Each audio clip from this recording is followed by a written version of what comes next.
Армысыздар менің құрметті көрермендерім, Сәуленің әңгімелері атты жаңадан ашылған қазақ каналын қолдаңыздар. Мен сіздерге қызықты оқиғалар желісімен аудио әңгімелер ұсынамын. Менің арнама жазылып, лайк басып, жақсы пікір қалдыруды ұмытпаңыздар. Көршілер хикаясы. Ербол күзде 30 жасқа толғанын туған туысымен, ұжымдастарымен, достарымен дүркіретіп тойлады. Бұлай мейрамханада тойлауының да себебі жоқ емес. Шүкір, қара торы сүйкімді келіншегі Нәзира көп күттірмей бірінен соң бірін 3 ұлды өмірге әкелді. Кенжесі 1 жасқа толды. Биыл үлкен үй салып бітіргені тағы бар. Өмірінің жаңа белесін жаңа үйде қарсы алу бұйырыпты. Тұңғышы мектеп табалдырығын аттап, 1-ші сынып оқушысы атанды. Мұның өзін көріп, сезіну әкелік жүрегін толқытып жіберді. 4 құбыласы түгелденіп, көңілі марқайып, кеудесін мақтаныш кернеп жүр. Майра Ерболдың көршісі, 4 балалы келіншек. Биыл көктемде 35 жасын толтырды. Күйеуі Қанат та өзімен қатарлас, бір тоға, қақ-соқпен ісі жоқ жұмысына берілген жігіт ағасы. Бұлар 1 жыл бұрын қоныс тойын тойлаған еді. Жаңа үйдің жұмысы біткен бе? Әлі жамап, жасқап, тапқандарын жаңа шаңырақтарына жабыстырып, жиһазбен толтырып әлек. Бұл 2 көршіні арадағы жол ғана байланыстырып тұрған жоқ. Өзге көршілерде емес, көшіп келген күннен-ақ 2 отбасының аралас-құраластығы жарасып жүре берді. Ербол таңнан кешке дейін жұмыста болып көп көрінбегенімен, келіншегі Нәзира үй шаруасындағы келіншек екен. Ашық жарқын мінезінің арқасында жатсынбай, Майраны тәтелеп араласып кетті. 2 үйдің балалары бірге балабақшаға барады. Демалыста күні бойы бірге ойнап, бір дастарханнан ас ішіп, 2 ортада жүреді. Арада 3-4 ай өтті. Майра жаңа жалюзиге тапсырыс берген еді. 2 күнде дайын қылып әкеліп бере қойды. Терезесіне тезірек ілмекке асықты. Қанат жұмыс бабымен көрші облысқа кеткен еді. Әйелдік шыдамсыздығы сыр бере бастады. Нәзираға хабарласып, әдеттегідей көмекке шақырып үлгерді. Қазір келемін деген көршісі сәлден соң күйеуін жіберіпті. Осы уақытқа дейін сәлемдесуден аспаған Ербол мен Майра жарты сағаттай әңгімелесе жүріп, танысып, 2 терезеге жалюзиді іліп тастады. Ерболдың жылдам әрі ұқыпты ісіне риза болған Майра рахметін айтып, қолына балаларыңа апар деп тәттілермен алма ұстатты. Бәленің бәрі осыдан басталатын кім біліпті? Майраның ойында тіттей арам ой болсашы, Нәзирада арам ой болса, күйеуін жалғыз әйелге көмекке жіберер ме еді? Балаларын аулаға ойнатып қойып, ас үйінде тамақ жасап, терезеден сыртқа көз тастап тұру Майраның әдетіне айналып кеткені қашан. Сол дағдысынша кешкісін терезе алдында тұрған оның ойын телефон шырылы бөліп жіберді. Бейтаныс номер. Тұтқаны көтеріп еді, көршісі Ербол. Майра, сәлем, қалайсың? Жақсы, шүкір, өздерің қалайсыңдар? Терезеден қарап тұра бересің бе? Сыртқа шықсаңшы. Деп аңырап қалған Майра жан-жағына қарады. Көршісінің қай тұстан мұны көріп тұрғанын көзбен шолып шықты, таппады. Мені қайдан көріп тұрсың? Көргісі келген көз табады ғой. Жайшама, тыныштық болар. Нәзира үйде ме? Нәзира төркініне кеткен. Жай, көшеге шығып серуендеп қайтпадық па? Қапелімде оның сұрақтарына жауап таппай қалды. Бұл нөмерімді әйелінің телефонынан алған болды ғой. Серуендеу несі? Ыңғайсыз емес пе? Көршілерден ұятты. Қабат-қабат ойлармен әуре боп кетті. Ертең не істейсің? Балаларыңмен шықсаңшы, бассейнге барып қайтайық. Бір тамаша жерді білемін. Жақсы идея екен, көрейік. Қанатпен сөйлесіп, демалатын болса, кешке жауабын айтармын. Қанатың не қатысы бар? Үндемей-ақ қой, өзіміз ғана барып келейік. Жұмыстағы адамды мазаламайық. Ербол еркінсіп билеп төстеп барады. Қой, менің Қанатсыз, сенің Нәзирасыз бассейнде жүргеніміз ерсілеу болар. Сәті түскенде 4-еуміз түгел барармыз. Осымен әңгімені қайырған Майра тұтқаны қойды. Көршісінің әрекетін ыңғайсыз көріп тұрса да, артық еш нәрсе айтпады. Мүмкін 2 үйдің балаларын ыстық күнде шомылдырып келгісі келген болар, дереу арам ойға берілмейінше деп қоя салды. Ертеңіне WhatsApp-ына хабарлама келді. Не істедің, красавица? Ойландың ба? Бассейнге қай күні барамыз? Деген мәтіннен-ақ кімнен келгенін түсіне қойды. Осындай хаттар бір апта бойы толастамады. Ол үгіттеуден, бұл бас тартудан шаршамады. Мұның екеуіне не Нәзираға айта алмай жылы жауып қоюды жөн көрді. Бассейн тақырыбы жабылғанымен көршінің әуресі күшейе берді. Бұл қашқан сайын ол ентелей түсті. Телефон шалады, хат жазады. Ғашық болып қалыптымыз. Әлеуметтік желідегі Майраның парақшасын тауып, фотоларын көшіріп, телефонына сақтап қойыпты. Қарама-қарсы екі үйдің терезесінен іштегі көрініс көзге ұрып тұрады емес пе? Ербол үйдегі уақытын мұны аңдумен өткізетінді шығарды. Күні бойы не істеп не қойғанын өзіне хабарламамен жолдап отырады. Өз-өзінен қуыстанып, Майра есік алдына бұрынғыдай еркін шыға алмай қалды. Мұны сырттай бақылап жүрген Ербол неге көрінбей жүрсің деп хат жолдаудан тынбады. Майраның ойы сан-саққа кетті. Көршінің не ойлағаны бар? Қалжыңы ма, әлде шыны сол ма? Ғашық болып қалғанына сенгісі-ақ келеді. Бірақ солай-ақ болсын, мұның қолынан келеді. Екеуінің басы бос болса бір жөн. Отбасылы, бала-шағалы адамдар. Демек, ол көңілдес болуға мәжбүрлеп тұрғаны ма?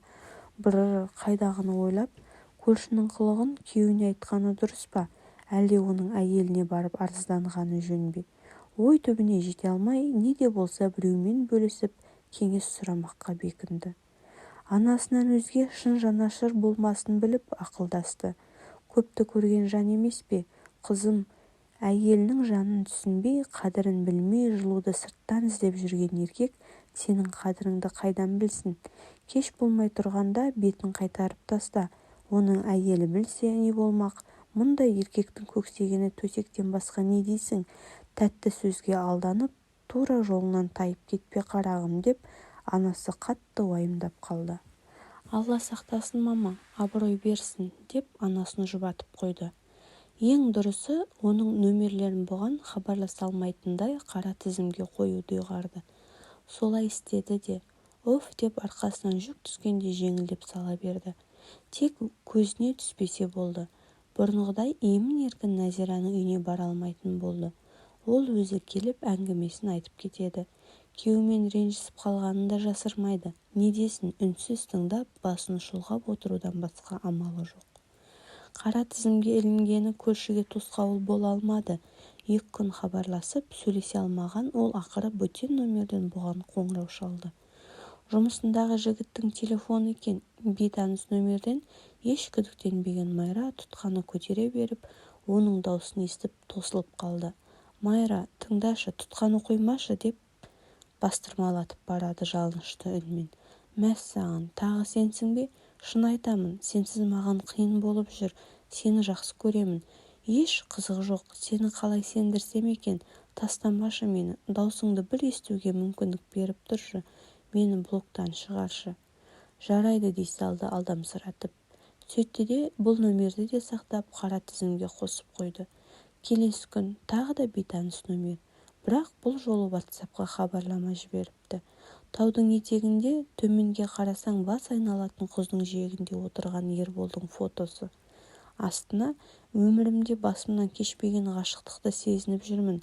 Бойдақ күнімде мұндай болмаған едім.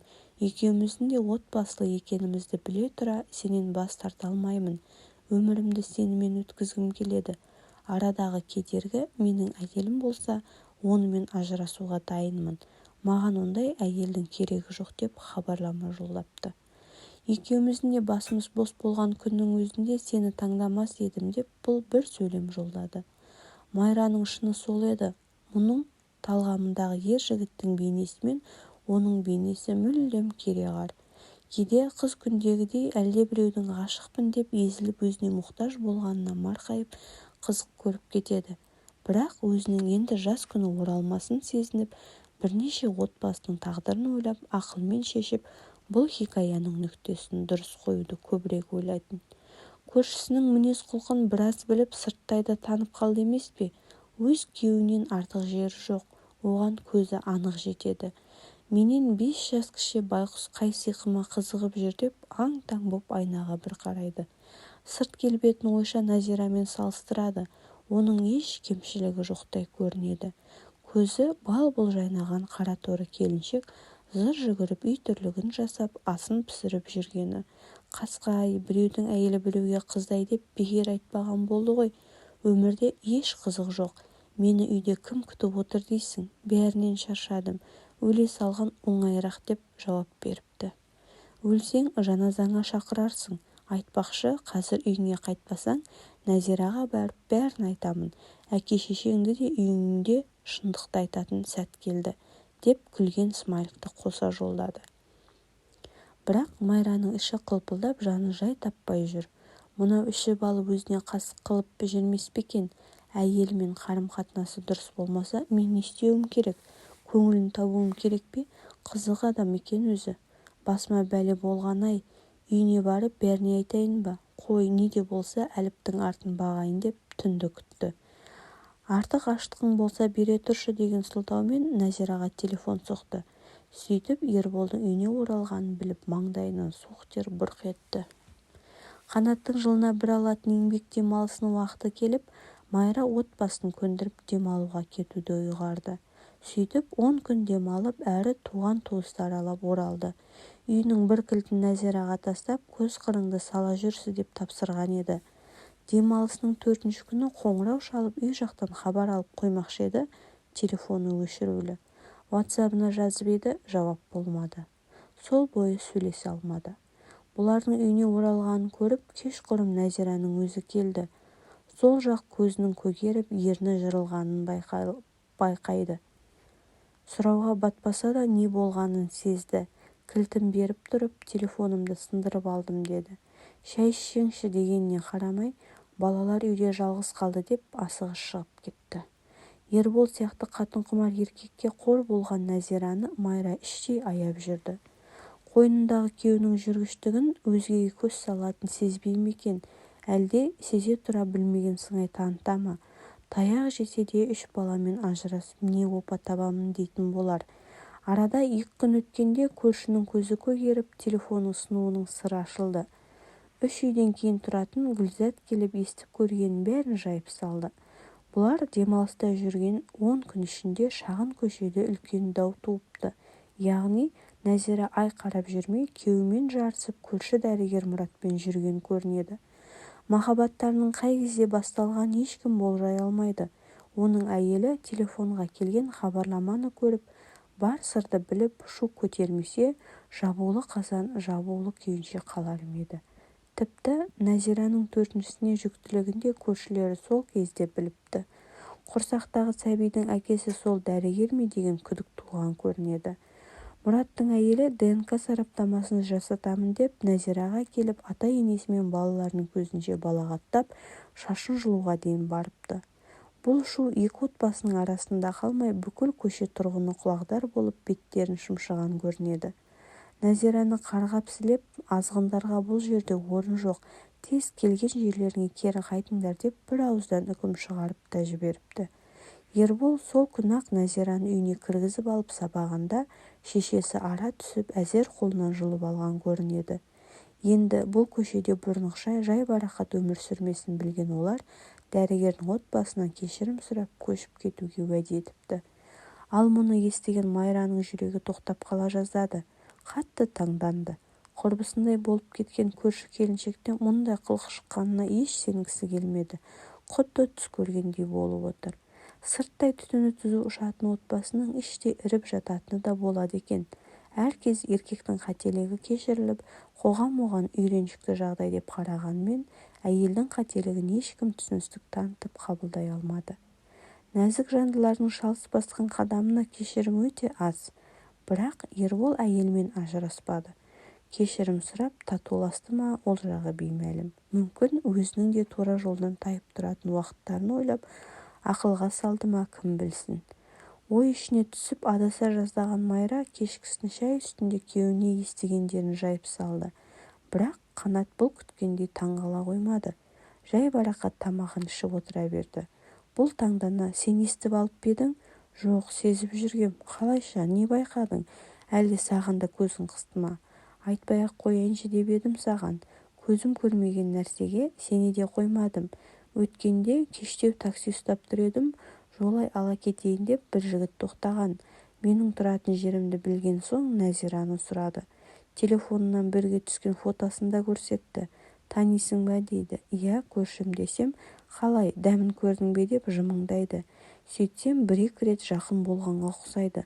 Таксист жігіт сонысын айтып мақтанып отыр. Адам айтса нанғысыз, көзімен көрмеген соң ақиқаты қайсы, жалғаны қайсы ажырата алмай майраталы болды. Қазір оған мына дүние сұмдық лас кірлеп тұрғандай сезіледі. Әйелі мен еркек біткеннің бәрі жүргіш, төсек құмардай көрінеді. Ілтипат білдірген еркек атаулының түпкі ниеті төсекке шақыру деп қабылдайды. Қанатқа күліп қараған әйелге бұл ала көзбен атып қарайтын болды. Ара-тұра телефонын тексеріп күдікке бой алдыра бастады. Ерлі-зайыптылардың сезімдері сынаққа түсіп, ыстығы басылып, бір-біріне көңілдерінің салқындайтын кездері болатынын түсініп келеді. Міне, осы тұста әйел отбасымен асыл сезімін, тұнық көңілдерін лайлап алмас үшін ерінен әрекет күтпей жарастықты сақтап қалуға тер төгу керек екен деп ой түйді. Еркекке ерегіскен әйел опа таппас.